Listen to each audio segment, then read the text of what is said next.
नमस्कार दोस्तों, आप देख रहे हैं हमारा चैनल लेन देन न्यूज और मैं हूं आपका दोस्त दिनेश महेश्वरी। दोस्तों, काफ़ी दिनों से आपकी डिमांड थी कि सोयाबीन के ऊपर कोई नई रिपोर्ट नहीं दे रहे हैं। तो हालांकि अभी सोयाबीन की कंप्लीट आंकड़े हमारे पास उपलब्ध नहीं है, पर फिर भी जो स्थितियां बन रही है या सोपा की जो रिपोर्ट आई है उसके आधार पर हम कुछ विश्लेषण करके आपको बताने का प्रयास करेंगे। और ये जानकारी देने के लिए आज हमारे साथ है शिव एडिबल के डायरेक्टर बजरंग कुमार जी साहब हुए।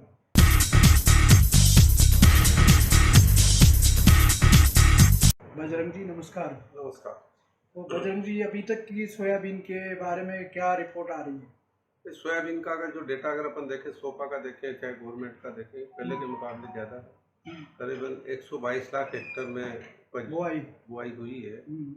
और उस हिसाब से अगर रिकवरी बरोबर बैठती है, प्रोडक्शन अपना 120 लाख टन के आसपास का होगा। पिछले साल भी 124 लाख टन के आसपास का प्रोडक्शन था। बाकी कैरी ओवर स्टॉक भी जाएगा। और सोयाबीन को अल्टीमेटली इंटरनेशनल पैरिटी के हिसाब से बिकना पड़ेगा। बिल्कुल बिल्कुल। अब वो सिस्टम खत्म हो गया है कि जो अपन ये सोचें कि भाई यहाँ के बाजार और फॉरेन के बाजार जो अलग चलते थे वो नहीं चल पाएंगे। अब तो इंटरनेशनल मार्केट है। तो इसलिए सोयाबीन को कोई बहुत ज़्यादा इसमें अभी गणित आना संभव नहीं है। हाँ, ये अगर अलग है कि बारिश की अगर खेत हो जाए, क्योंकि अभी जैसे 5-7 दिन में बारिश की बहुत ज़रूरत है। बाकी फिर भी अगर मान लीजिए बारिश 5-7 दिन बाद भी नहीं आती है या थोड़ी ज़्यादा लंबी खिंच जाए तो फिर नुकसान ज़्यादा हो जाएगा। अदरवाइज कोई बहुत बड़ा नुकसान होने की संभावना अभी नज़र नहीं आ रही। फसलें अच्छी है सब। तो अभी तक जैसे कि ऑफ सीजन है सोयाबीन के, नई फसल आने में भी टाइम है, लेकिन सोयाबीन के भाव 5,000 के स्तर से भी घट के नीचे आ गए हैं। तो उसकी वजह क्या मानते हैं? वजह मेनली तेल। अच्छा, तेल सस्ते हुए। तेल बहुत सस्ते हुए, गवर्नमेंट ने तो कोई एक्शन लिया नहीं, इंपोर्ट ड्यूटी भी कम रही। इसके बाद पाम का भी प्रेशर कंटिन्यूस है, सनफ्लावर का प्रेशर भी कंटिन्यूस है। तो कुल मिलाकर के अभी बड़ा कंफ्यूजन वाला स्थिति है कि जो तेल आपका कोई टाइम पे 155 रुपये किलो बिका था, मतलब 15, मतलब हम लोग मतलब जैसे टन के हिसाब से देखें तो मतलब 1,55,000, वो तेल आज 95,000 रुपये मीट्रिक टन के हिसाब से बिक रहा है। काफी नीचे आ गया। काफ़ी नीचे है। तो डीओसी की रेट का भी कुछ डीओसी असर की रेट का पड़ेगा? इसलिए दिक्कत आ रही है। डीओसी में जो नॉर्मल डीओसी में है, उसमें डीडीजीएस करके जो एक है, जो ये अपने इथेनॉल के जो प्लांट आ रहे हैं, उसमें जो डीडीजीएस आ रहा है, तो वो काफ़ी तेज़ी से मुर्गी पालन वाले जो हैं, जैसे जो अंडे देने वाली जो मुर्गी होती है, वहाँ पे पॉपुलर होता जा रहा है। तो इसकी वजह से एक डिमांड तो वो कम हुई है। दूसरा, फूड में ज़रूर थोड़ा उपयोग बढ़ा है सोया का। बाकी भविष्य में अगर सोया की फसल पे अगर भाव मेंटेन रखना है, तो इसका फीड की जगह जब तक फूड में उपयोग नहीं होगा, तब तक बहुत बड़ी तेजी मंदी या बहुत बड़ा वो नहीं कर सकते, क्योंकि या फिर एक्सपोर्ट की पैरिटी रहेगी। तो एक्सपोर्ट में तो आपको इंटरनेशनल मार्केट के हिसाब से ही चलना।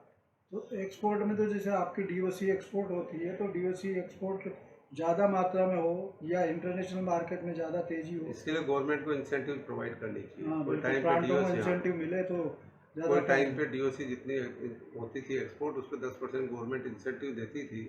आजकल वो अभी करीबन मुश्किल से आधा % के आसपास के इंसेंटिव जो कोई नल एंड वॉइड है, कोई मतलब नहीं है। तो अभी जो हालात बन रहे हैं सोयाबीन की क्रॉप के, अगर पानी नहीं गिरा तो क्रॉप तो कमज़ोर रहेगी। तो ऐसी स्थिति में नहीं, तेजी अगर बहुत नहीं आएगी। ज़्यादा तेजी की उम्मीद नहीं ज़्यादा कर तेजी की उम्मीद इसलिए नहीं ना कि ग्राहकी का अभाव है। सबसे बड़ी बात है कि पानी नहीं गिरा, आपके यहाँ से इतना फर्क नहीं पड़ेगा जितना आपका अमेरिका से, ब्राज़ील से, अर्जेंटीना जहाँ सोयाबीन की वहाँ क्रॉप होती है उन देश बहुत में। है वहाँ पे। क्योंकि क्या है कि जिस ढंग से अभी चल रहा है, अभी अभी अपने हिंदुस्तान में भी कई जगह से अफ्रीकन कंट्रीज से सोयाबीन कंटिन्यूस आ ही रही है ना दीदी।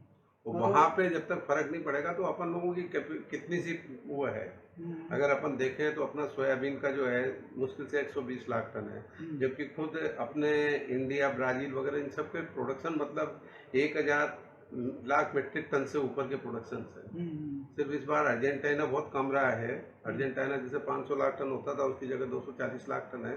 बाकी उसका भी असर इसलिए नहीं पड़ा क्योंकि तो ब्राज़ील की क्रॉप बढ़ गई। ब्राज़ील में क्रॉप अच्छी है तो भाव मतलब ज़्यादा बीच में बढ़ने के। सुना था कि अमेरिका में भी सूखा था, अमेरिका की यील्ड कमजोर है, सारी बातें। बाकी सब कुल मिलाकर के अफवाह अफवाह सिद्ध हो रही है, क्योंकि बाजार चल नहीं पा रहा है। और एक सबसे बड़ा कारण क्या है कि पिछले कुछ समय से जिस तरह की गवर्नमेंट की पॉलिसी रही है, हर व्यापारी ने कुछ न कुछ खोया है।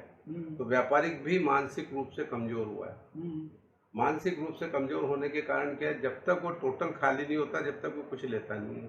मतलब पहले ये था कि एक सर्कुलेशन चलता था कि भाई ठीक है कि किसी ने आज को जिसको डिमांड थी उसने कुछ ज्यादा ले लिया, फिर आगे वाले ने ले लिया। पहले जैसे स्टॉक की प्रवृत्ति थी जो सब टोटल खत्म हो गई, क्योंकि सरकार पता नहीं कब क्या पॉलिसी चेंज कर दे, क्या अलग हो सकता है। और अब बात करें साथ में सरसों की भी, क्योंकि दोनों चीजें एक दूसरे के साथ ही चलती है। हाँ। सरसों के भाव बीच में कुछ बढ़े थे, मेरे ख्याल से 5,000 से तो 5,500 के आसपास आ गए कोटा मंडी की बात करें तो अभी सरसों की डिमांड कैसे निकल गई? सरसों की डिमांड नहीं, सरसों तो तेल के हिसाब से चली थी, थोड़ा सा उसके डीओसी का एक्सपोर्ट भी था, इस वजह से चल गई। बाकी सरसों का भविष्य भी कोई बहुत अच्छा नहीं है। उसके पीछे बहुत क्लियर कट पोजीशन है कि सरसों का प्रोडक्शन अपन 119 लाख टन में मान के 110 लाख टन में माने, तो अभी क्रसिंग में सरसों गई कितनी सी है, क्योंकि रिफाइंड तो बना नहीं सोयाबीन की वजह से। सोया रिफाइंड सस्ता था, पाम सस्ता था, सनफ्लावर सस्ता था, तो वो कुल मिलाकर के जो सरसों का कंजप्शन होना चाहिए वो तो हुआ नहीं। तो इसलिए सरसों में भी अब लंबी तेजी, ये करेक्शन आ सकता है, बाकी लंबी तेजी का ध्यान अभी बिल्कुल नहीं है। मतलब तो गवर्नमेंट के पास 10 लाख टन सरसों गवर्नमेंट के पास है, कभी भी कोई थोड़ा सा भाव बढ़े गवर्नमेंट अपने आप कोटा प्रणाली के हिसाब से कुछ भी सेलिंग पे निकाल देगी। ये चुनावी साल है, सरकार तो वैसे महंगाई पे कंट्रोल लगाने के लिए तो इसलिए ज्यादा तेजी की ना तो सरसों में उम्मीद है ना सोयाबीन में, है ना। भले ही क्रॉप भी कमजोर होगी लेकिन कैरी फॉरवर्ड स्टॉक है, फॉरेन में क्रॉप अच्छी है, इसलिए तेजी की आसार फिलहाल नजर नहीं आ रहे। फिलहाल बिल्कुल नजर नहीं आ रहा। तो धन्यवाद ये जानकारी देने के लिए बजरंग जी आपको। दोस्तों ये वीडियो अगर अच्छा लगा हो तो लाइक कीजिए, शेयर कीजिए, साथ ही हमारे चैनल को सब्सक्राइब कीजिए। धन्यवाद।